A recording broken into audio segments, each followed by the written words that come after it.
আব্দুল্লাহ ইবনে মাসউদ রাদিয়াল্লাহু তাআলা আনহু বলেন, আমরা আল্লাহ নবীর সাথে একদল যুবক ছিলাম, অবিবাহিত সবাই। বলেন তো সবাই জোরে, কি সবাই? একদল যুবক অবিবাহিত। লা নাজিদু শাইআ, এক অবিবাহিত, দুই আমগো টাকা পয়সা নেই। এক নাম্বার বিয়ে করি নাই, দুই নাম্বার টাকা পয়সাও নেই। বিয়ে করতে টাকা লাগে কিনা? লাগে।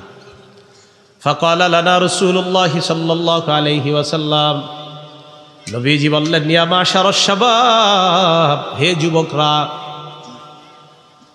মান ইসতাতাআল বাআতা ফালইয়াতাযাওয়াজ, কোন বর্ণনায় মান ইসতাতাআ মিনকুমুল বাআ, তোমাদের মধ্যে যারা বিয়ে করার সামর্থ্য রাখো, বিবিকে ভরণ পোষণ দেওয়ার সামর্থ্য রাখো, ফালইয়াতাযাওয়াজ, সে যেন বিয়ে করে। ফাইন্নাহু আগাদ্দু লিল বাসার, বিয়ের এক নাম্বার উপকার নজর নিচে রাখে, নজর অবদমিত থাকে, নজরের গুনাহ থেকে হেফাজত থাকা।